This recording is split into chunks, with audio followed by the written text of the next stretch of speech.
platform. Amud Aleph, continuing the Amud HaYomi, filling in for Rav Moshe Friedman, the Rosh Yeshiva of Nesivos Ahron. Amar Rav Hamnuna, Kama Hilchisa Gav Ravsa, Ikal Nishma Mehani Krai. How many great halachas can one learn from these psukim, the Chana, from the story of Chana and Eli? As she went to daven for Shmuel, she went davening, and Eli, of course, suspected her of being drunk, and she defended herself. And we're going to darshan the psukim now. V'chana hi medaberes aliba. The pasuk says that Chana was speaking to her heart, upon her heart. Mikan lemispalel tzarich she'echavin liboy, she'echavin liboy. From here we see that someone who davens has to have kavanah. When she was mispalel, she spoke to her heart. Only her lips were moving, says the pasuk. From here we learn that when one davens, he has to enunciate the words. At least he has to mouth out the words. He can't just think them. V'koila lo yishma, and her voice was not heard, Chana's voice. From here we see that when one davens, particularly Shmona Esrei, I believe, he should not raise his voice. Eli thought that she was drunk. From here we see that when one is drunk, he can't daven. Eli accused Chana of being drunk and said, "Until when will you be drunk?"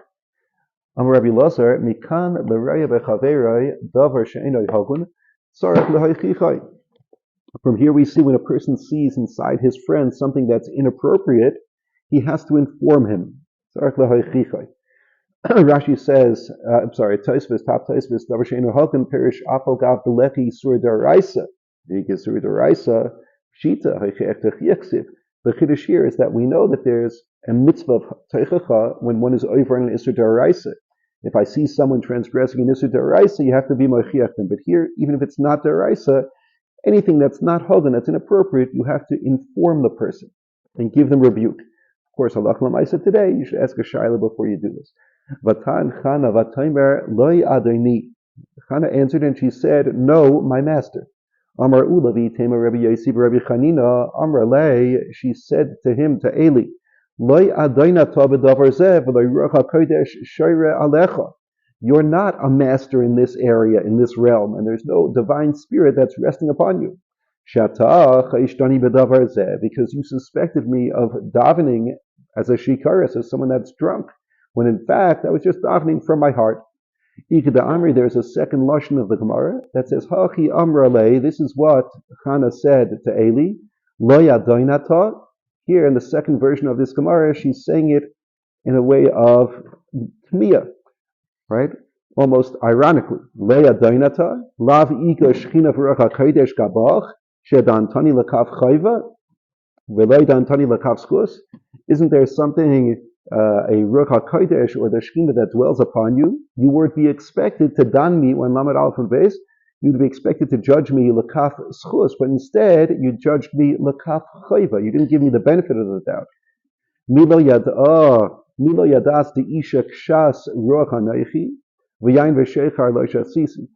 So let me just put the palace in the right place. Milo yadat de'isha kshas ruach hanaychi. Didn't you know that I'm a person, a bitter woman? And that's why I'm davening from my heart, and I'm not drunk. V'yayin v'sheichar lo shasisi. Amar Rabbi Elazar mikan l'nechshed b'davar she'ein bo shetzarech lehaydiyah. From this defense of Chana to Eli, we see that when a person is suspected of something, he must inform the person who suspects him that he is in fact innocent of that which he is being suspected of. Al titein es amoscha lifnei bas blial. Said Chana to Eli, don't accuse me, your maidservant, of being a lawless woman. Rabbi Elazar mikan l'shikor shemispalel ke'ilu oived avodah zarah. From here we can darshan out that when a drunk person davens, it's as if they're oived avodah zarah. From where do we see that? Lifnei bas blial. Here the term bas blial is used by Chana when she was accused of davening drunk. Uchsiv hasam, and it says there in Devarim, I think we'll check the pasuk in a moment, that Yatzwa Nashim B'nei B'lial Mikirbacha. There it's talking about someone who is Mesis, his friends to be Ovid of Avodah Zarah, trying to convince his friends to be Ovid of Avodah Zarah, and it also says these people are B'nai Belial, lawless people. So Malahalan of Avodah Zarah, Afkan of Avodah Zarah. Just like by the case in Devarim, where we talk about convincing someone to be doing Avodah Zarah, that's referring to idol worship. So here also by Chana, we see that the sin of davening when one is drunk is also daimah to being Ovid of Avodah Zarah. Vayan Eli Vayomer, L'chi L'shalom. Eli answered, he realized his mistake, and he said to Chana, go in peace.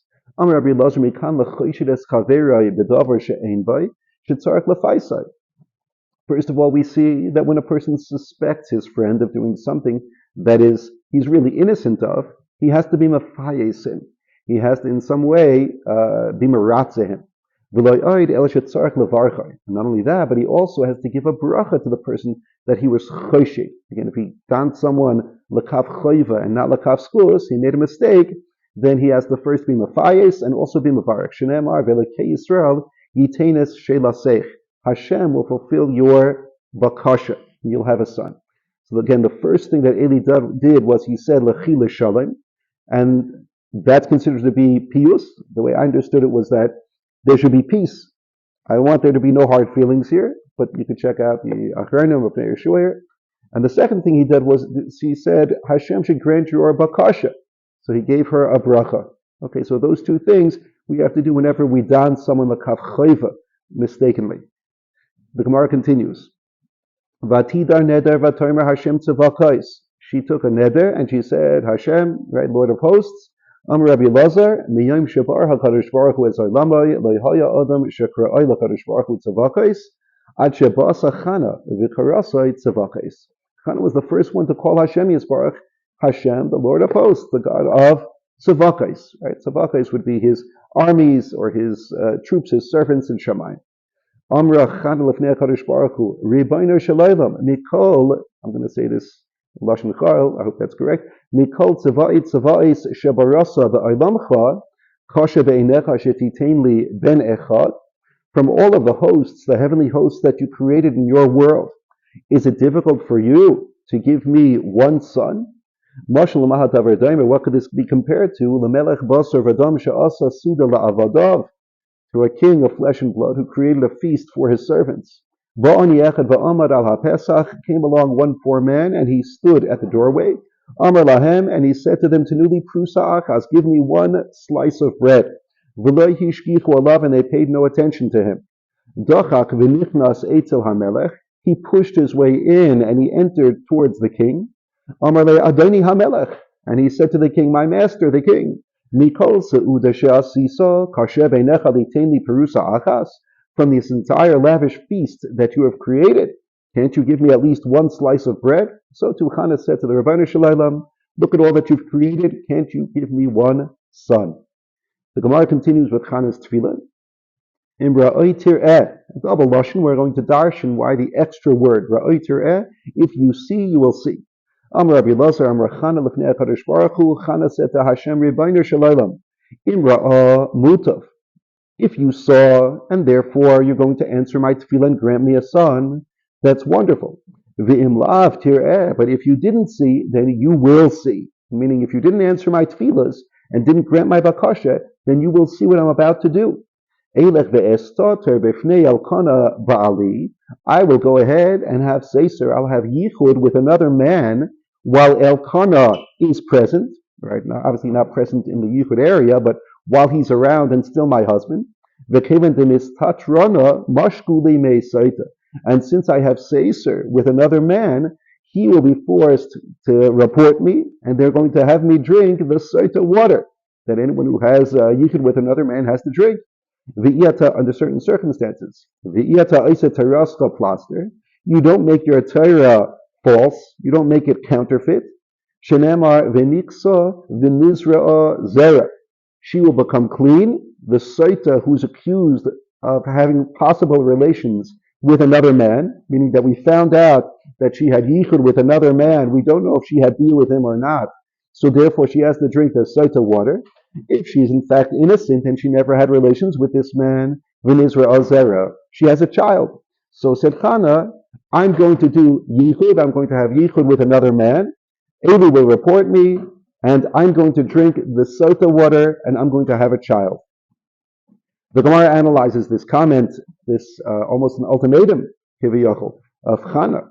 Hani chalamanda Omar. This makes sense according to the one who says, Im haisa akara nifkedes, shaper.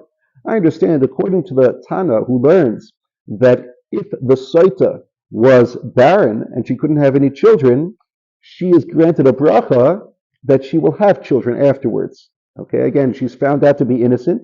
She had yichud, but she never had bia with another man, so she's granted a child. I understand Chana's ultimatum. But what about the other Tana, who says that the reward, so to speak, that the Saita gets, the bracha that she gets for having been falsely accused, right, when in fact she was innocent, that means that if she used to give birth with tremendous pain, she now gives birth berevach, easily.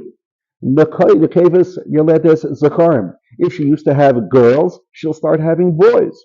If she used to have dark children, she'll have whiter children. Kitzarim yoledes aruchim. If she used to have short children, she'll have tall children. Ma'ikal amemer. So what can a person answer according to that Tana? It doesn't make sense that Chana's ultimatum would grant her a child. She was barren and needed to have a child. She didn't need to have an easier childbirth or a better looking child. She just wanted not to be barren anymore. So the Gemara answers, the Tanya, for we see in a brisa, this is in fact the machlokes tanoim, v'niksa v'nizra azera, she'll be found innocent and she'll have a child. Malamichim haisa kara nifkedes, divri Rabbi Yishmael. Again, according to Rabbi Yishmael, Chana's tefillah makes sense. If she was an akara, she was barren for all these years, so now she's going to have a child. The ultimatum makes sense. Amalei Rabbi Akiva though is chaylek on Rabbi Yishmael. And he says, in Cain, Yelchu kol ha'akaras kulan v'yistatru, v'zu shalai kilkala nifkedes. If that were to be the case, we'll encourage all of the akaras who haven't had children, right? By definition, they're barren.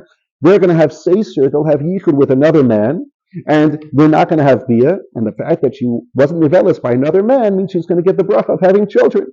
Right? This doesn't make sense. The Torah is going to encourage such a behavior. Rather,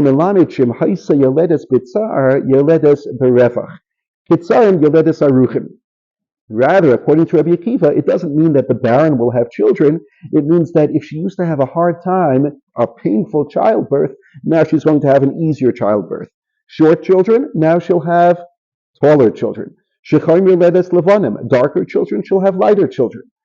If she used to have single births, she'll have multiple births, twins. So that's the end of the brisa. Machlokes between Rabbi Yishmael and Rabbi Akiva. We said Chana fits in with Rabbi Yishmael, but her ultimatum doesn't fit in according to Rabbi Akiva. So my imra oitir what's the pshat of the double lashon ra'oitir according to Rabbi Akiva? Dibra Torah keloshin b'nei Adam. He'll simply say, no, this is not meant for a drasha. Chana wasn't Chalila giving an ultimatum towards the Rabbeinu Shalom. Rather, this is the way that people speak, and the Torah often adopts the language that people commonly speak. V'oni amasecha, in the poverty of your maidservant. This was Chana again with her tefillah. Al tishkach es amasech, or amasecha. V'nosata la'amasecha. So 3 times Chana in her tefillah says that she's a maidservant of Hashem. So Rabbi Yossi, Rabbi Chanina, Gimel Amisus Halalu, Amasos Halalu Lama. Why are there 3 times maidservant mentioned in the tefillah of Chana? Amra Chana Lefnei HaKadosh Baruch Hu, Rebbeinu Shalom, Shloisha Bidkei Misa Barasa Be'isha. There are 3 halachas that are baidik, they examine, they test whether a woman is chayev misa. V'amri la, another version says, Shloisha Divkei Misa. 3 halachas that cause misa, death, to be attached to a woman. Ve'eluhein nida v'chala v'adlakas haner. Those 3 are the halachas of Taharas Mishpacha, Hafrashas Chala, and lighting Neres Shabbos. Chalum avarti halachas mehen. So again, these are 3 halachas that are so severe that if a woman is lenient, lax in them, and she's pasheya in them, then she can be chayav misa because of it, says the Mishnah in Shabbos.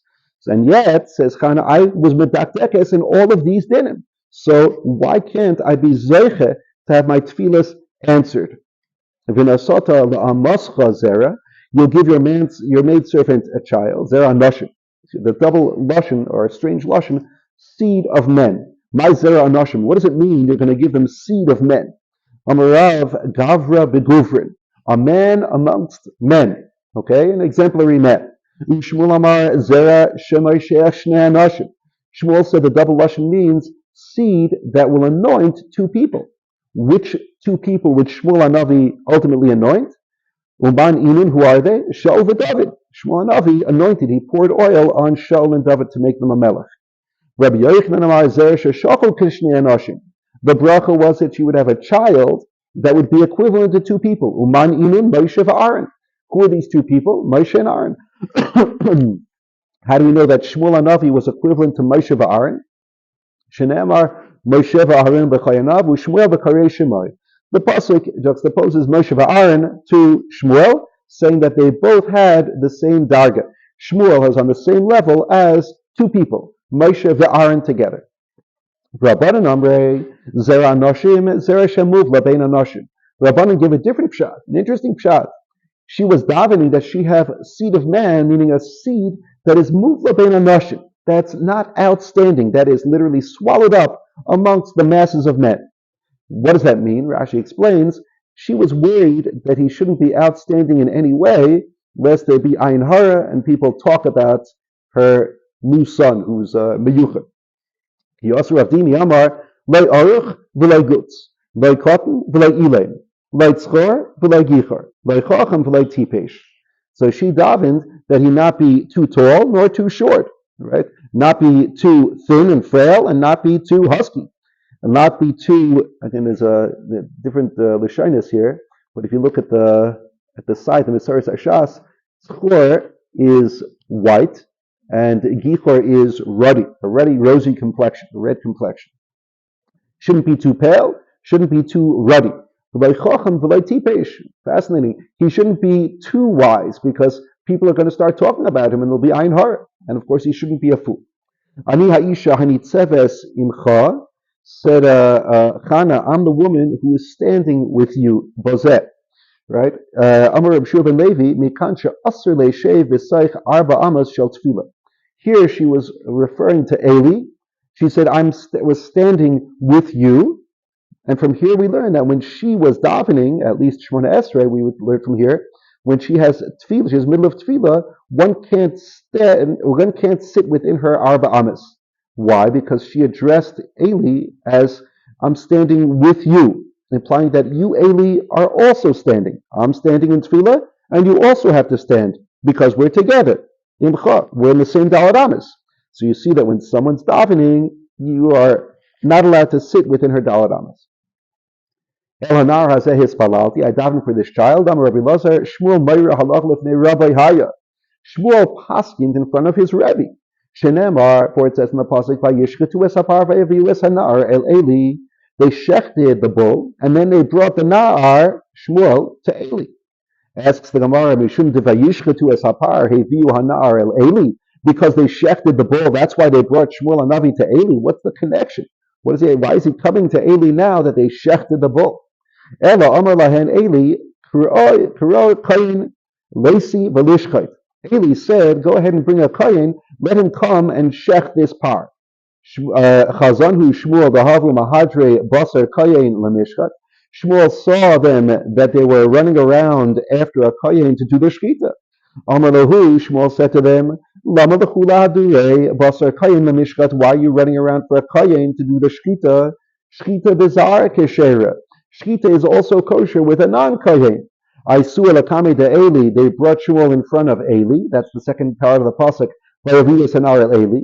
And Amar Le, Shmuel said to Eli said to Shmuel, Minalacha. From where do you know this?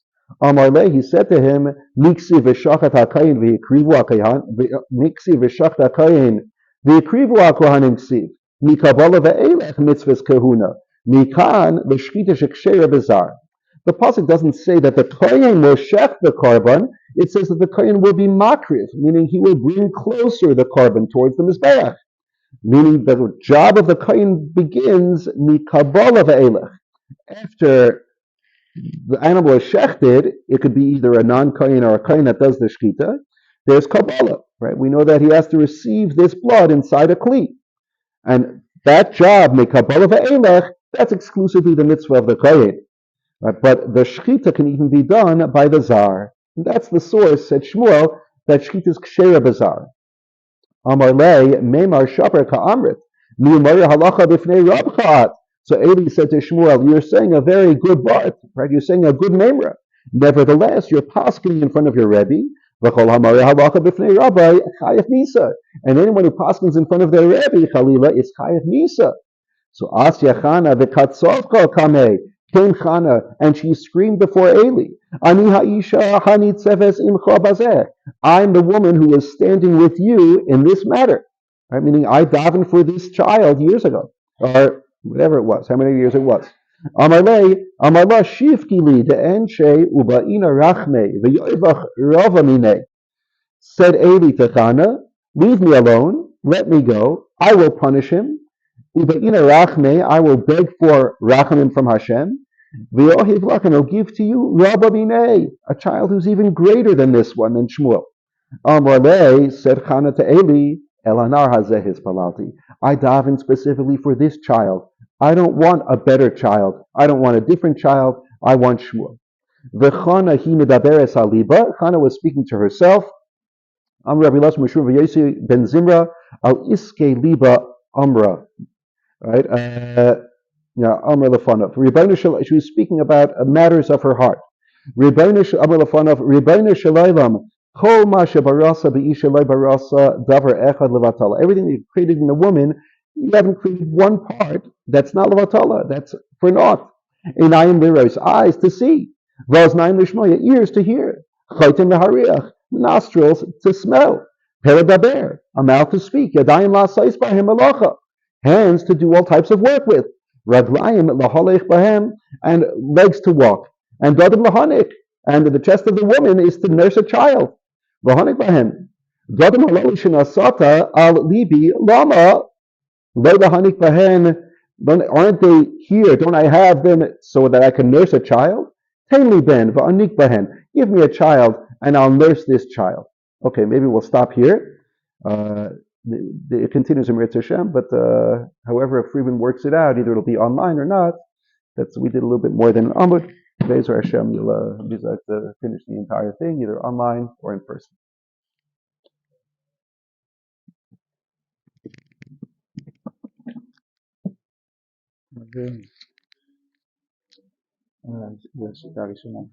Gavra beguver means ish miyuchad, gever shebegever.